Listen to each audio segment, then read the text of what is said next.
생명을 살리는 7분 주일 골방 예배를 묵상 기도하심으로 시작하겠습니다.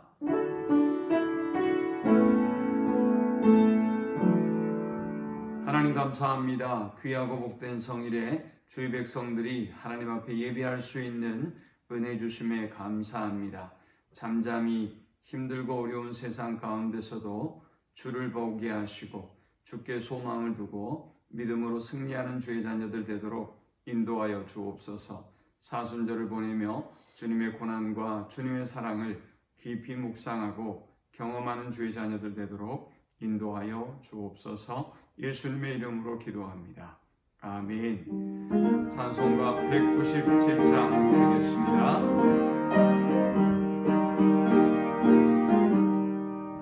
은혜가 풍성한 하나님은 믿는 자 사람 한 사람 어제도 오늘도 언제든지 변찮고 보호해 주시네.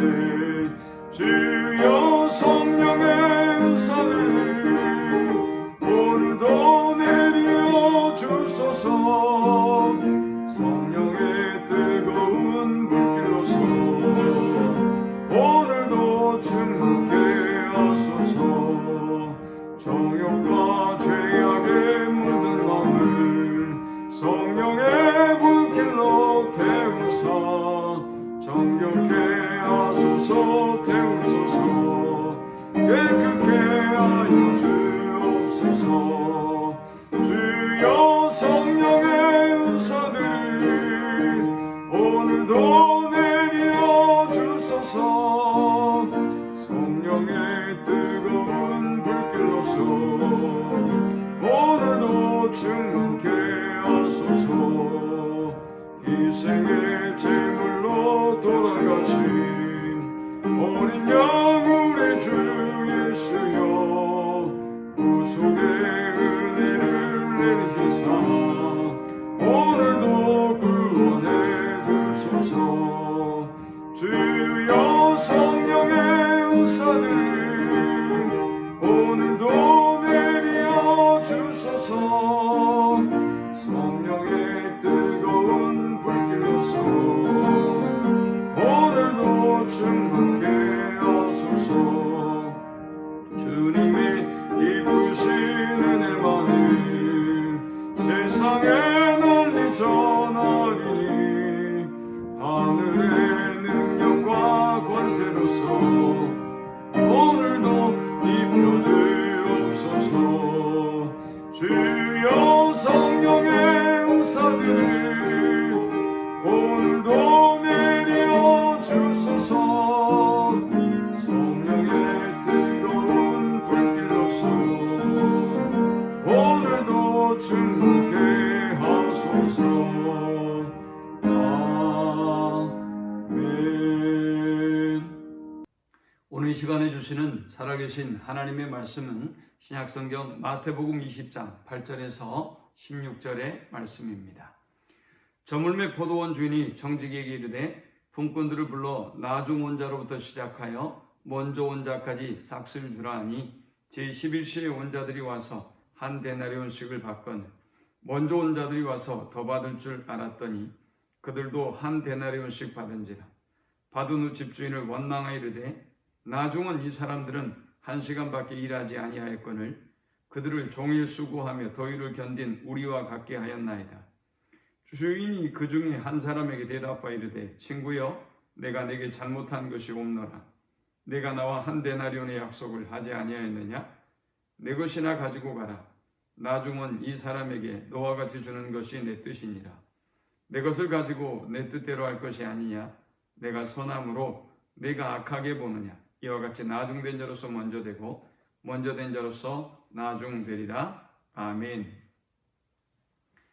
어린아이와 경건한 부자 청년에 대한 말씀을 통해서 주님은 먼저 된 자로서 나중되고 나중된 자로서 먼저 될 자가 많으니라 라고 말씀하셨습니다. 이어서 본문의 포도원 품꾼들의 비유를 통해서 주님은 또 천국의 원리를 우리에게 가르쳐 주고 있습니다. 본문 1절에 천국은 마치 품꾼을 얻어 포도원에 들여보내려고 이른 아침에 나간 집주인과 같으니 했습니다. 천국은 포도원의 집주인과 같다라고 주님은 말씀하셨습니다.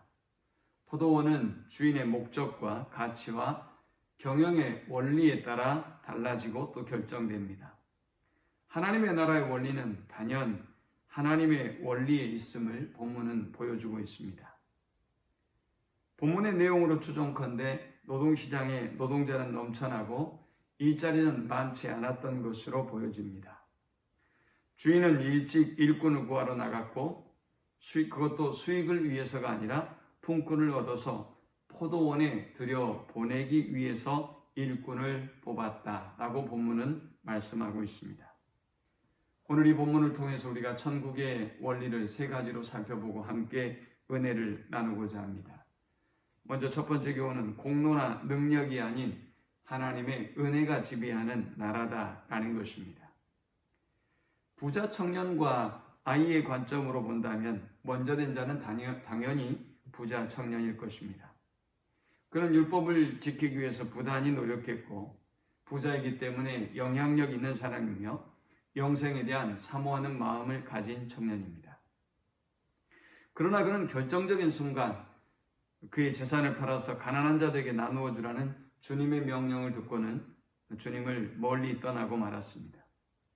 반면 주님에게 나오는 아이들은 그렇지 않았습니다. 그들은 아이이기 때문에 주님을 위해서 한 일이 없습니다.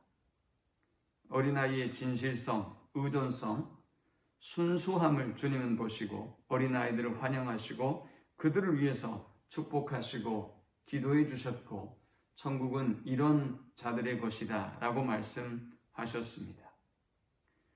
포도원의 주인은 자신의 이익을 위해서 품꾼을 고용한 것이 아니었습니다. 그는 포도원의 품꾼들을 뽑아서 들여보내기 위해서 그는 인력시장으로 나갑니다. 오전 6시, 9시, 12시, 3시, 5시에 각각 품꾼들을 뽑고 그들을 포도원에서 일하게 만들었습니다. 그리고 동일한 품삯을 주었습니다. 세상의 원리로 본다면 이것은 말도 안 되는 논리이죠. 주인은 사람을 부르신 목적부터가 이미 달랐고 일꾼을 부르기 위해서 반복적으로 부지런히 시장에 나가서 사람을 뽑았으며 품삯을 지불할 때도 동일한 품삯을 지불합니다. 포도원의 비유가 보여주는 하나님의 나라는 공력이 또 능력이 지배하는 나라가 아닙니다. 하나님의 은혜가 지배하는 나라인 것입니다. 가장 먼저 부르심을 입었다면 그것은 가장 큰 은혜일 것입니다.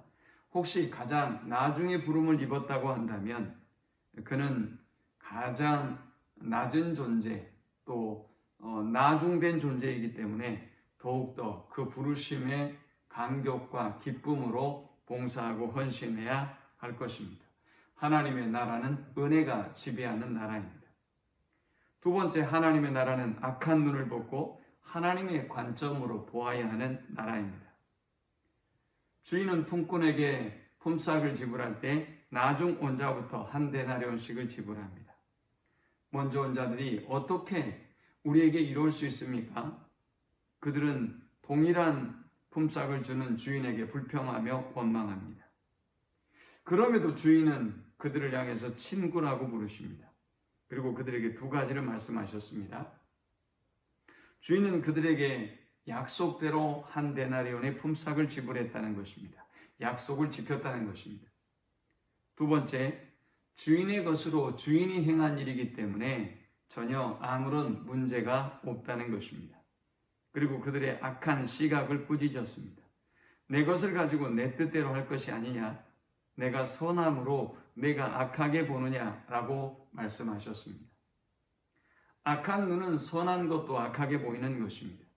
악한 눈은 정의로운 것도 부정하게 보이는 것입니다. 바른 것도 바르지 않게 보이는 것입니다. 그러므로 그들은 주인이 약속대로 행함에도 불구하고 원망과 불평을 토로했던 것입니다. 하나님의 나라는 이기심의 관점, 공로주의의 관점, 세상적 관점으로는 이해할 수가 없는 나라입니다. 그 악한 시각을 벗을 때 우리는 비로소 하나님의 나라를 볼 수 있는 것입니다. 마지막 세 번째는 나중된 자로서 먼저 되고 먼저 된 자로서 나중되는 나라가 하나님의 나라입니다. 세상적 관점으로 본다면 단연 부자 청년이 가장 먼저 된 자입니다. 그러나 그는 주님의 곁을 떠나서 가장 나중된 자가 되고 말았습니다. 역시 세상적 관점으로 본다면 포도원에 가장 먼저 일꾼으로 부름을 받은 사람이 먼저 된 자일 것입니다. 그러나 공로주의와 이기심과 자기 정의감에 빠져서 주인에게 원망하고 불평하는 나중된 자가 되고 말았습니다. 19장의 어린아이와 그리고 나중에 부름을 받은 종들은 하나님의 나라에서 먼저 된 자들이 된 것입니다. 먼저 된 자는 먼저 된 자의 은혜의 감격으로, 나중된 자는 나중된 자의 은혜의 감격으로 하나님을 섬겨야 할 것입니다.